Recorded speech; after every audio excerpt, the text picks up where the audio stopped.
Big thanks to all of you who make these episodes possible.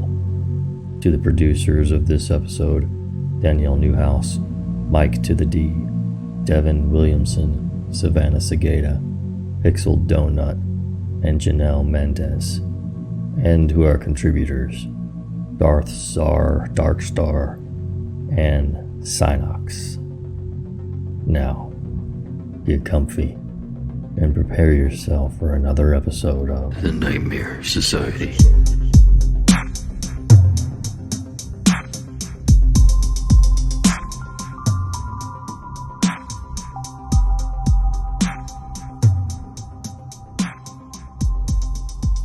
About 4 years ago, I was a junior at a small college in LA County. Bordering my town was a large, cavernous region known as Turnbull Canyon. It's the kind of place that has a healthy amount of creepy folklore surrounding it, with an area emphatically known as Hell's Gates. Stories of cultic activity, gang killings, abandoned mental institutions, and the like. The kind of stuff you hear about any place old enough to have a reputation. In reality, most of the stories were spurned from a tragedy that occurred years prior. A woman's body was found at the base of the canyon, and from then on, the rest is history. Nevertheless, when a photographer friend asked me and another buddy to go out to the canyon in order to take some photos of the LA skyline, I had to oblige. The canyon was about a 30-minute drive from our campus, and we had been listening to The King of Limbs the entire drive, which proved to be the perfect ambiance to get me feeling pretty anxious about our little excursion. I should also note that I am a pretty anxious guy in general, so traveling out to a remote area preceded by its reputation for scary occurrences admittedly had me thinking twice about the decision. At the top of the canyon, there's a small residential area, a few ritzy houses surrounded by trees and woods. In order to venture into the canyon itself, you have to follow a main trail with several smaller arteries that split off in the other directions. But ultimately, they culminate, after a couple of miles or so, at the base of a steep hill, adorned with an old water tower overlooking the city. Anyhow, we parked our car at the top of the canyon road, divvied up the camera gear, and made our way out to the trailhead, around 1 a.m. by this point. After walking the trail for about 5 minutes, Dave, the photographer, decided it was time to set up his first shot, while Jeff, our other friend, and I kept watch. Eventually, he got the shot he needed, and we continued walking for another 5 minutes or so, before Dave decided to set up his next shot. At this point, the trailhead had disappeared behind us completely, and we were a little less than a quarter of the way to the water tower. While setting up the tripod, we noticed the faint glow of headlights off in the distance, which was strange because that trail isn't meant for cars, nor is it big enough for them to pass through. If I recall, it's only about 5 feet wide, with shrubbery on both sides. This was clearly a bit of a red flag for us, as we were the only people out there. So we immediately packed up our things and ducked off into the brush, waiting for the car to pass on. Eventually, an old pickup truck idled to a stop about 50 yards from where we were hiding. The truck itself was old and rickety, sitting on a lifted chassis, the bed of which was missing entirely. Growing up in the country, I knew it was a type of truck typically owned by backwoods folk who lived in the boonies and preferred to be left to their own devices. We watched in agonizing anticipation as the truck just idled in place for several minutes, before flooring it down one of the other trails, the roar of the engine echoing throughout the canyon. Clearly, we were spooked at this point, the three of us speculating as to our next step. Jeff and I were reluctant to continue, while Dave assured us that it was probably nothing, perhaps just a guy off-roading, as he put it. So, with great reluctance, Jeff and I trudged on behind Dave toward the water tower to get his final shots. Nevertheless, I couldn't shake the feeling that something was off about the truck. I mean, I knew plenty of people in high school who would go off-roading for fun in the woods, but never on finicky canyon trails barely wide enough to hike on, let alone drive. It just didn't sit right with me. After walking without interference for about an hour, we finally made it out to the water tower, climbed to the hilltop, and took in the view of the city. Dave, once again, started setting up his equipment while Jeff and I stood on both sides of the water tower, keeping watch just in case the truck came back. Nothing. At this point, it's around 3 a.m. Dave decides that he's got all the shots he needs, so we pack up our equipment and commit to heading back before it gets too late, seeing as how all of us have classes in just a few hours.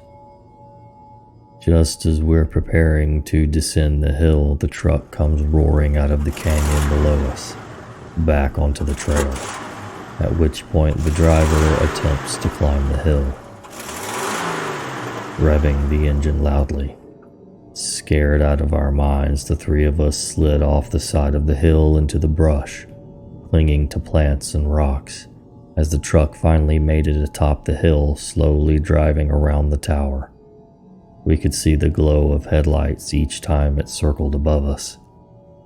After waiting for nearly 10 minutes, while also trying not to make any noise, the truck eventually descended the hill, stopping in the middle of the trail not more than 100 yards away from us. We watched as a scruffy man, mid-50s, stepped out of the idling truck and into the glow of its headlights, moseying around while looking at the ground. He then knelt down, looking at something in the dirt, surveying the area intently. As he did so, it became increasingly apparent that he was tracking something. Our footprints. This next part still chills me to the bone. As my friends and I huddled together watching in complete terror, another man wearing a long, dark parka emerged from the brush, right where we had been hiking, joining the other man at his side. Apparently, he had been out there the entire time we were walking the trail, just watching us, following behind in a safe distance.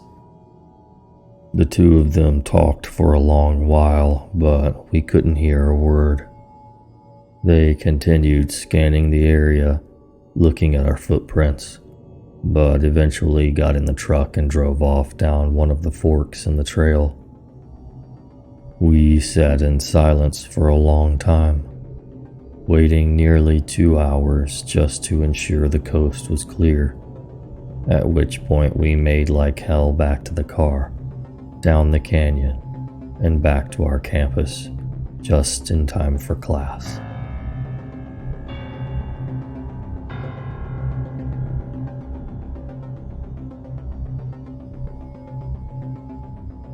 After college, I landed a dream job in Washington, D.C., and I set out with my tiny, cheap car and everything I owned to drive from California to Virginia.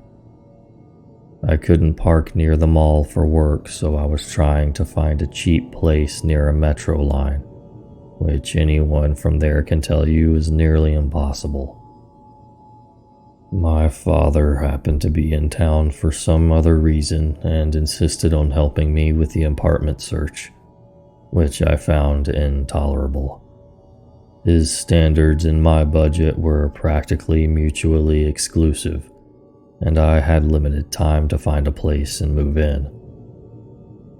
I was growing more and more frustrated on a hot July afternoon when we decided to stop at a place that was in a nice neighborhood, with a listing that wasn't cheap, but was cheaper than anything else I had seen that day.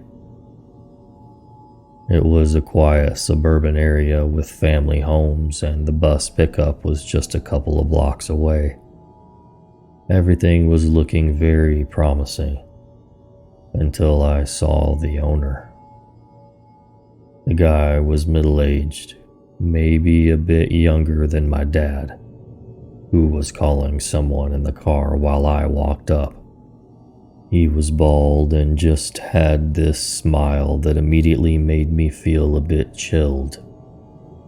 Instead of taking me into the house, he showed me the outdoor stairs down to the basement. He followed me close as I went down, and even before I opened the door, the stench of ammonia was overpowering. The basement had a very low ceiling and had been split into 3 rooms. There were no windows in the entire place, so it was dark and damp. There was only a single light bulb just inside the door to the outside stairs. The floor was completely torn apart, and every unrecognizable layer was soaked through with urine. I could barely see, my eyes were burning so badly. He went on about the features of the place, then mentioned as an afterthought that the prior tenant had been a woman with big dogs, and the dogs had gone to the bathroom indoors the entire time they lived there, when they weren't tearing apart the walls and the doors. I tentatively stepped around on the decaying, gross, ever-changing surface of the floor, completely in shock that someone would even show this place, much less expect me to walk through it. It's hard to even express the magnitude of the stench that was still palpable outside, so intense that it burned out your ability to actually detect scent. Something so purely established that you knew you would smell like it all day, and there was no way they would ever get it out of there. The entire time I was in there, the guy was pestering me about my credit and whether I was, quote, good for it, and staring at me intently. He wouldn't move from the doorway until he had given his spiel about the room, while I pretended to look around in the near dark. He kept lecturing me on things I couldn't do, like hang things on the wall, change the locks, hang more lights from the ceiling, etc. The place didn't even have a bath or a shower, but he assured me that it would, and that they would be replacing the floors before I moved in, though I needed to sign the paperwork today, of course. He introduced me to his, quote, handyman, an obese, bearded guy who also struck me as off, who was hanging over the railing to the basement and smiling at me like a Cheshire cat the whole time. Now, I've been with friends on some pretty questionable apartment tours that involved insects and visible needles and people passed out on the floor, but nothing had ever prepared me for the feeling of impending harm and isolation that this basement gave me. The lack of light except from a single bare bulb, and the overpowering stench somehow weren't even the worst parts about it. At some point, I heard my dad come down and the creepy owner directed his attention to him, giving him a slightly different spiel than he gave me, as though I wasn't really of any importance or might not notice. I went up into the blinding sunlight to breathe, and on the way out I noticed, I kid you not, that the basement door also locked from the outside and had a big padlock on it. I reasoned that maybe the owner just wanted to be able to lock it when it wasn't inhabited. But then why not use the door lock?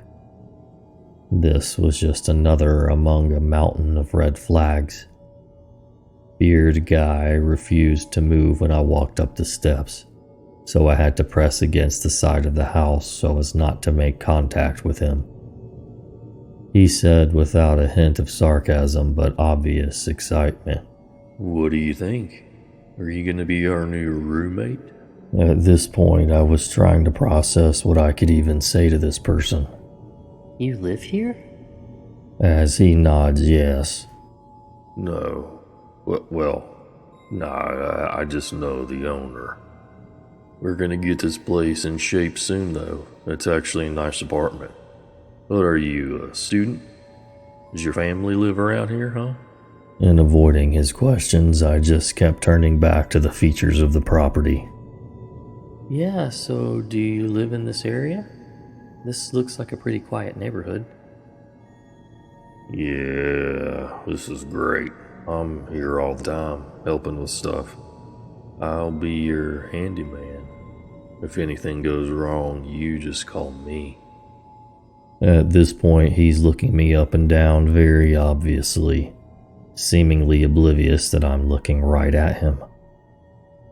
Yeah, don't worry. You won't even have to call me. I have my own key. He flipped his keychain out to show me the key to the door. I smiled, grabbed my father who was chatting with the property owner to drag him back to the car. When I approached them, the owner said in a patronizing tone, Now I'll have to run a credit check first before I can let you move in. And then there'll be an application fee and a deposit. I said something along the lines of this not being a good fit for me as we began to head to the car. He called after me that he would consider leaving off the application fee if my father would vouch for me. Wink, wink. Oh no, that won't be happening. Bye. Was all I could muster. I was done being taken advantage of by this guy and his forceful selling techniques and disrespect for personal space and his creepy friend who was staring a hole in me. When we got back in the car, my dad turned to me trying not to laugh. What, you don't want to live there? We dropped the apartment search and paid a higher price for a nicer place with a professional management company. I got another job on the side to help pay for it. After that, I was pretty glad that my father had come along. I shuddered at even the thought of what touring that place alone might have been like. I made a point of taking him out for a nice dinner after that.